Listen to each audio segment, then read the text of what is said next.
Welcome to The PA is In, the show created by PAs for PAs, where codependency with your supervising physician is a thing of the past, optimal team practice is the future, and physician associate has taken the place of physician assistant as the professional title of choice.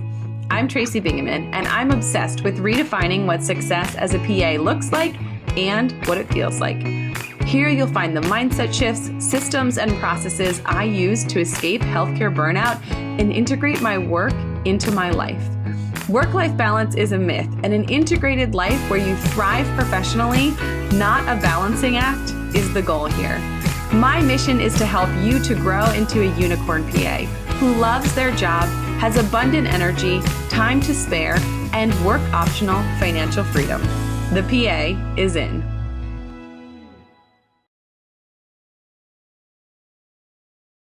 Sarah, welcome back to our final episode of Basics for Beginners. That's what we're calling it. It had some other name. What are we calling it? Back to Basics. I'm like, as I was saying that, I was like, I don't think that this is right.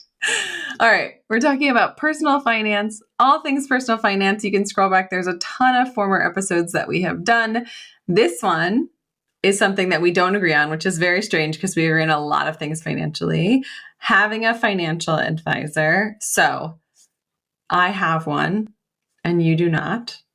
Let's talk about, you tell me why you don't have one, and then I'll tell you why I do have one. Well, I will say, I think there's a time and a place for an advisor. I don't think it's a bad thing to have a financial advisor. And I don't think it's a bad thing to not have one either. And I think there's pros and cons to both sides. I think there's a time when it works, time when you should, a time, where it could be bad to do one or the other, bad or, not the best decision, I guess. I think the main reason I don't have one is I am a money nerd and I am deep into the personal finance world. I've listened to so many podcasts, read so many books, looked in so many blogs and forums, and just learned so much from experts in the field that I have a very strong working knowledge of personal finance and investing, of what I think myself and my family needs. We don't have a super complicated situation with like multiple family trusts and owning tons of real estate and, all these big things. We're kind of fairly simple in our situation that I feel comfortable managing it for now.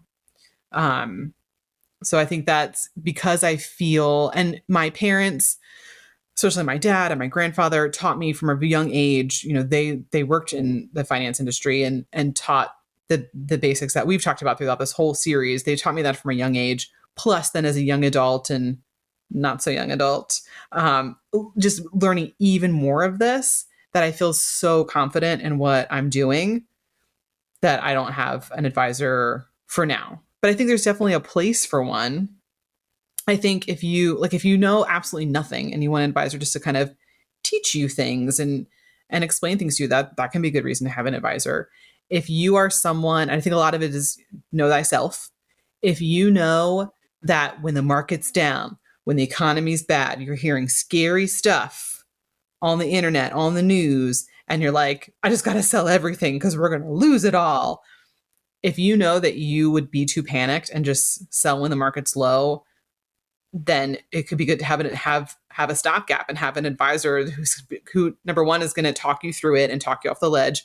Or number two, maybe you don't have direct access to actually sell stuff. Like the advisor might have to do it, depending if you have like someone who's actively managing your funds.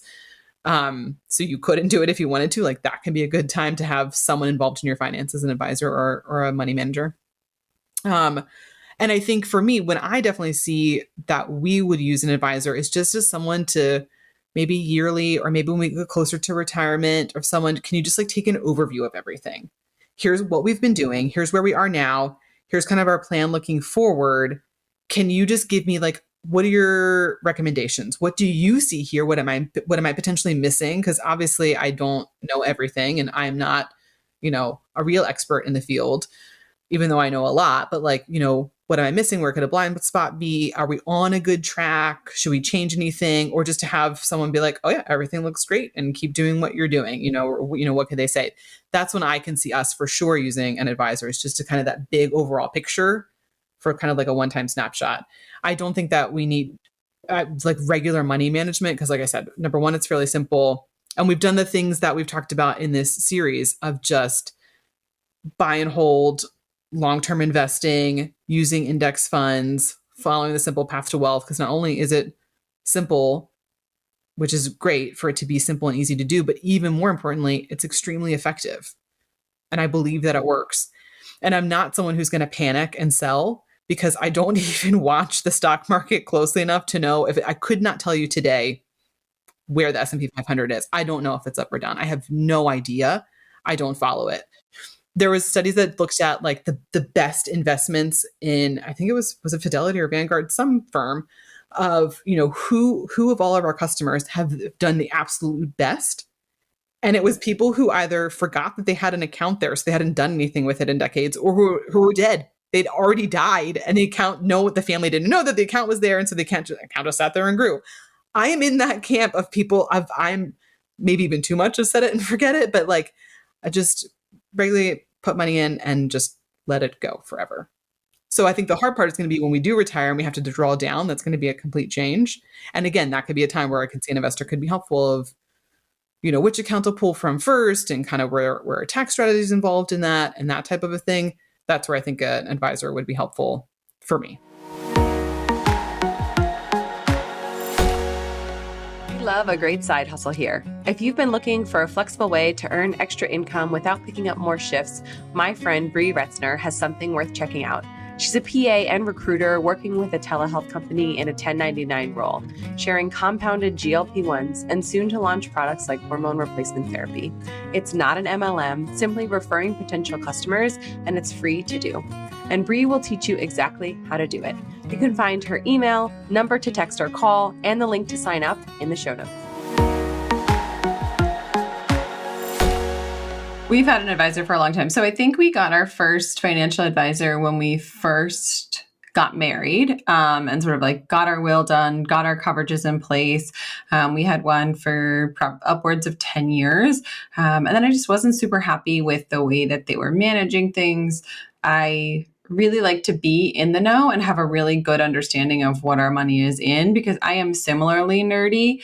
I think in our marriage of the two of us, Dan is the one that needs more professional reassurance. Cause like I am always saying like, we're fine. The budget is fine. The investments are fine. Like we're going to have more money than we know what to do with when we get to retirement, which did not happen on accident, which happened like 20 years of practice and investing and, being really diligent about keeping our lifestyle at bay.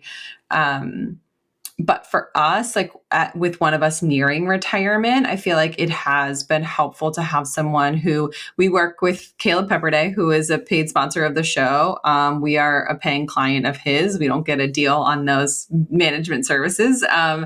And I wholeheartedly feel like it's great to have someone else who has this software, this knowledge, and he will run numbers for us. If we ask for a retirement projection, he'll run numbers for all of these varying situations. Dan stops working, Tracy stops working at this age, at that age, and making sure that we know, number one, we're saving enough. We're in a good position. Number two, if we want to retire sooner, here's what levers we would have to pull, what things we would have to change.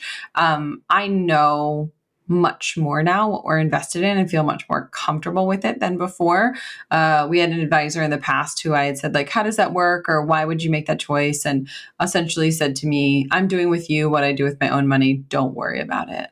And I was like, because having an advisor doesn't mean that you just like opt out of caring or knowing or like, like when you hear like the NFL people are like, oh, I've got a guy. I'm like, no, you can't just opt out of managing. You have to have your finger on the pulse of like logging into these accounts periodically, like making sure that you still don't want to change anything, of meeting with them regularly. So having an advisor is not like, I don't know, Caleb manages our money now.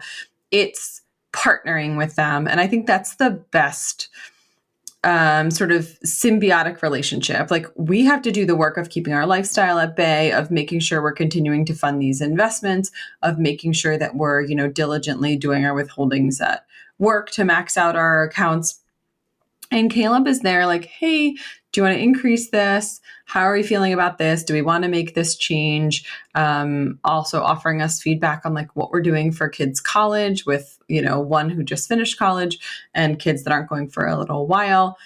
So I do feel like our situation is like slightly more complex than yours, simply because we have like more kids at different stages of life.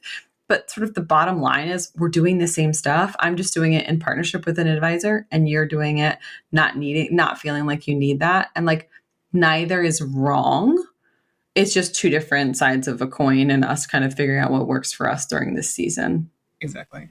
Yeah. And I think where do you feel the most comfortable? Like for now, currently where we are, I feel comfortable with what we have. But if you know that you're someone like you, Tracy, just I feel more comfortable having someone else there kind of walking me through it.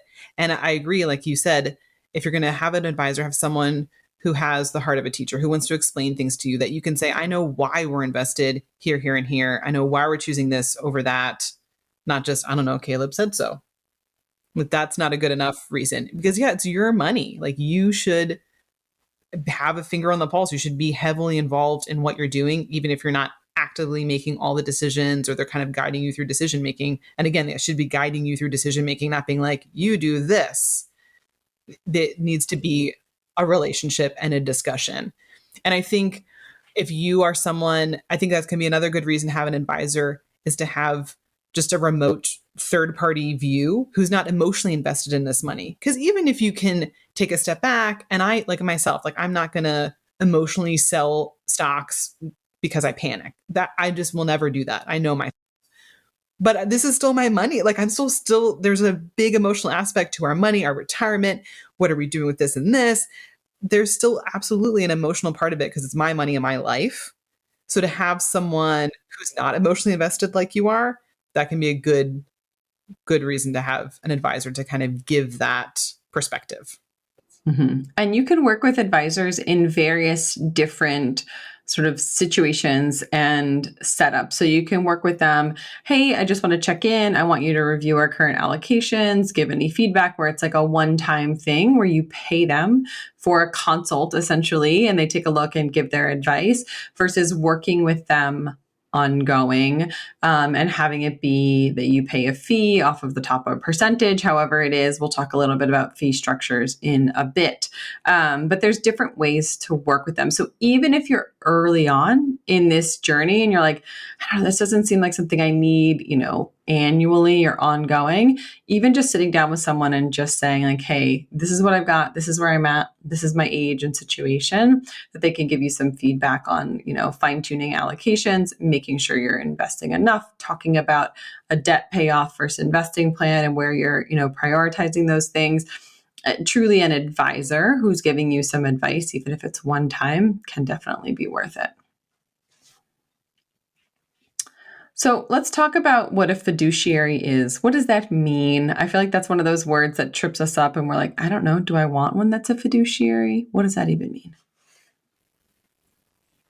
Mm-hmm.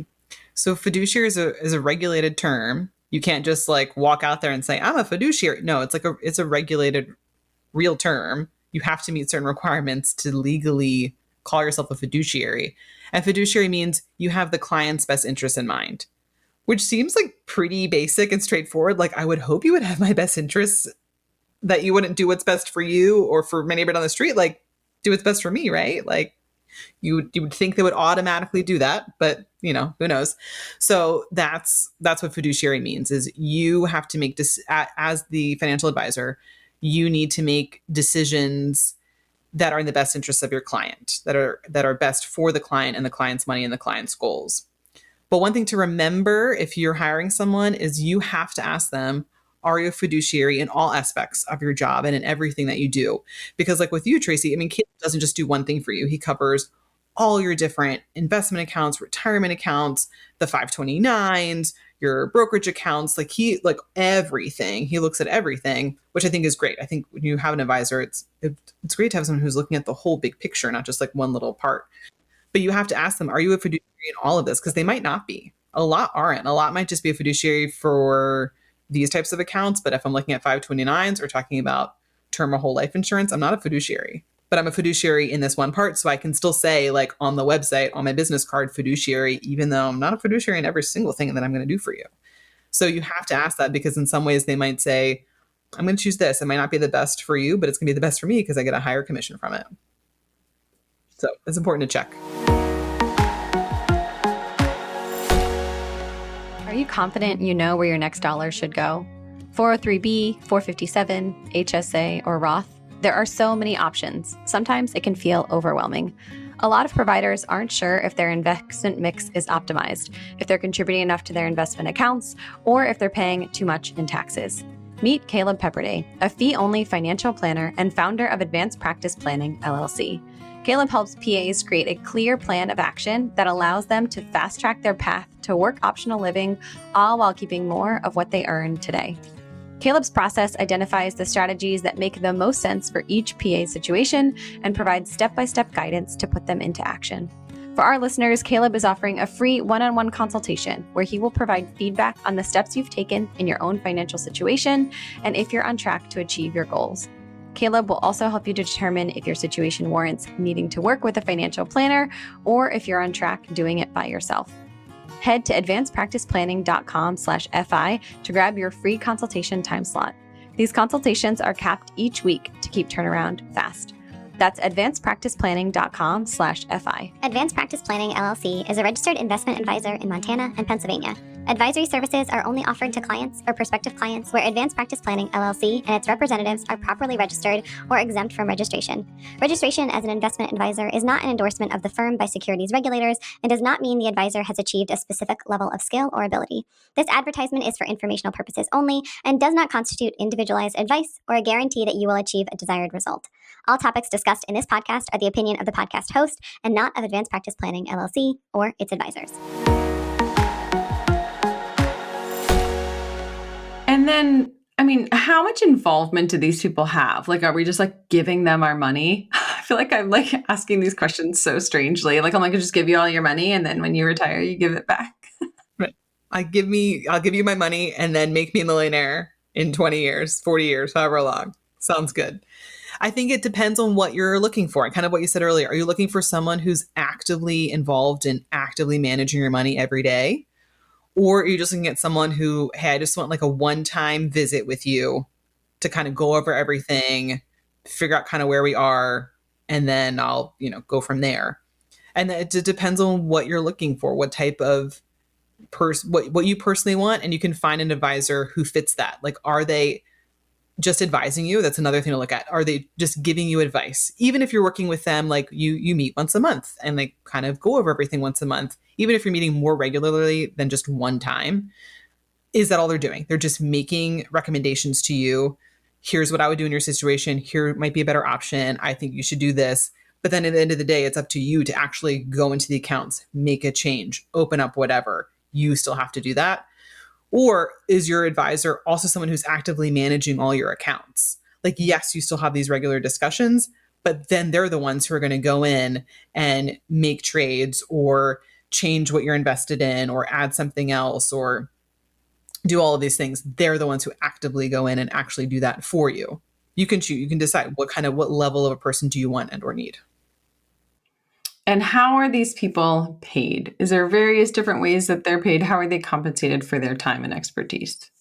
Yeah. The two biggest models are fee-based, like a flat fee, or assets under management, AUM. You'll see that. So if you're just paying a flat fee, then that you like literally that's what it sounds like. You're paying them either hourly, like I'm paying you $200 an hour. Or I'm paying you, $1,000 a month or whatever, whatever it might be. You're paying them one chunk of money and that's it. You'll never pay them anymore. And they do all the things that they do for you, whether that is just an advisory capacity and kind of overviewing everything with you or going through different things, or maybe they are doing some active management with you, but you're still paying them one flat fee. No matter how much money you have, no matter how involved or not involved they are, you're just paying them that one fee. Another way that they can be paid is commission, which is probably one of the worst ways to be paid because usually if you're commission based, you're probably not fiduciary because they're going to choose investment accounts, insurance accounts that make them the most commission. And then assets under management means you pay a percentage to them. So it's not always the same fee. You're not paying $1,000 a month, $100 an hour, or whatever it is. You're paying them a lot of times 1%. That's kind of the industry standard average. 1% of your investments. And sometimes they can companies or advisors can do kind of a little bit of a scale. If you only have $10,000 invested with them, 1% of that versus if you have $2 million invested, they might say, maybe we'll only do 0.8% once you get up to that number, because I'm still making a whole heck of a lot more than these other clients who aren't as far along. So sometimes they can kind of scale it depending on how much you have invested with them. So assets under management, that's what a lot of companies use.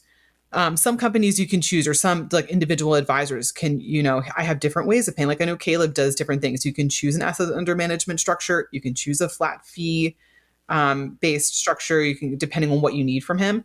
So assets under management can be fine. I think my biggest thing is, why do I pay you more money when I make more money? Some will argue like, oh, that's just more of an incentive. Like it's more of an incentive for you to be a better advisor and put me in better stocks because you're going to make more money if I make more money. But I argue against that and say, when I get to the $1 million mark versus when you were helping me at $10,000, now I'm paying you more, because 1% of 10,000 is way less than 1% of $1 million. So now that I'm paying you more money, are you giving me better advice? Are you giving me better recommendations than you were before? I would hope not. I would hope you would still treat me just as well and give me the best advice you can when I'm poorer than when I'm wealthy. I would hope that hasn't changed. So then why am I paying you more money all of a sudden now? So that's my personal feelings under assets under management, and we're doing a percentage of investments. But it's a very common way for people to be paid. In general, a lot of people recommend you look for a flat fee fiduciary advisor. That's the most straightforward way to know that you're paying, this is exactly how much I'm going to pay you, and that you're a fiduciary working in my best interest. Mm-hmm. And honestly, the bottom line here is it should feel good in terms of like, you feel like the relationship is good and positive. If you were to ask them how they're paid, they're not brushing you off, and it should make sense given your season and position financially. And if it feels good and makes sense, great. If you get the ick, right? If you like don't understand, if they're not willing to explain things to you, or you don't get it and you're like, I don't understand what you're saying, and they're like, just trust me. Nope, we're not doing that. We're not just blindly trusting people. You have to feel good about it. You can meet them in person. Amazing. A lot of this is being done virtually. That's fine. But like, get on a call, get on a Zoom, make sure you feel comfortable with them before you move forward with engaging anyone's services. And that's just like a good thing for like, I don't know, your provider, your financial advisor, like your vet, right? Whatever, anyone that you're sort of professionally engaging with, like you should feel good about that. You should feel like it's worth the money, and that you can clearly see the benefit. Yes. Yeah. And I think, you're choosing an advisor, definitely look at those. Do you feel good? Are you getting red flag vibes? Even if someone recommended this person to you, if you're just like, maybe this is not the right fit for me, and that's fine. And you can look for someone else. And along the same lines of how you and I are, Tracy, are you feeling confident and great and happy that you don't have an advisor right now at this point in your life? Great. In a few years, do you just start feeling differently? Whether or not maybe your situation of life has actually changed, an advisor may make more sense. Or maybe it really has and everything's the same, but you're just kind of feeling a little different. And maybe I just want something, then that's great. Or maybe you've had an advisor forever and you're like, you know what? I think we're on a great track. And I don't think I need an advisor for it. Maybe later I'll get another one or come back to you later, but this is what I need right now. And I think that's fine. I remember reading not long ago one of our PA forums talking about advisors, and someone compared it to, well, I would never do an appendectomy on myself. So why would I ever try and manage my own money? And I feel like that's a little bit of a stretch. Like if a patient came to me and was like, I've had a headache for 30 minutes, it's like a 2 out of 10. Why are you coming to me? Have you taken Tylenol or ibuprofen? No, I haven't done anything. You're the expert. I'm coming to you. I think, well, let's try a Tylenol. Like, I think it's akin to kind of like that. I think for basics, there's a lot that you can learn on your own. There's so many free resources out there. We've linked a lot of them in the past episodes. We can link more here. There's so much out there for you to like learn some basics, or again, meet with an advisor who can teach you some things. I don't think we're jumping straight into you're doing your own appendectomy on your kitchen table. Like, I think there are varying degrees of this, that there's a lot that you can do and should be able to do on your own. And then there's some points where, yeah, it makes more sense for you to have an advisor who's helping you through this in some capacity or another. I think a recent a recent company that opened up is called Nectarine, that I've never used. To full disclosure, I've never used them myself, but I know who runs it, and he's very authentic, very honest, very straightforward. All of the advisors through Nectarine, the website's called hellonectarine.com. We can link it. They're all fiduciaries, and it's all flat fee. You pay for an hour or 2 hour session and just kind of come with whatever questions you want to ask them. If you want them to help you work through something, not through something. So if you're looking for somewhere to kind of just get started, I think that's a great place to get started and kind of get a pulse of where you are. And ultimately, the bottom line is no matter how many people are on your team, how many advisors or insurance agents or, people are giving you advice, it does not absolve you from ownership of your own money. Like, it is your job to understand the investments. It is your job to know how much you have, how much you're projected to have. Are you on track for retirement? Do you need to make adjustments? How are things feeling? All of that is your job, regardless of whether you choose to have a financial advisor or not. It's not one of these things that we can just someone else is taking care of it. No, you have to know what's going on. You have to have a basic understanding. You don't have to have a master's degree in finance, right? You just have to know the basics of your own personal finance. Super, super important. Absolutely. Yes. Awesome. Well, we're going to do one more episode of questions. So we will do some of the questions that we had come in over the course of doing these Back to Basics episodes for finance. And that will be our last one that will wrap out our nice round 10 episodes of Back to Basics on personal finances. So Sarah, thanks for joining us. Thanks. Yeah, this has been great. Congratulations. You've just joined an awesome club. By listening to a full episode of The PA is In, you are officially on the Unicorn PA team. Welcome aboard. What most team members do is they subscribe to the podcast because that allows them to automatically get the latest episode of the show. The life of your dreams exists on the other side of taking action. Keep making small shifts and keep getting better. Your life will improve, your career will soar, and you will have the confidence you need to create your own success. I will see you in the next episode. This PA is out.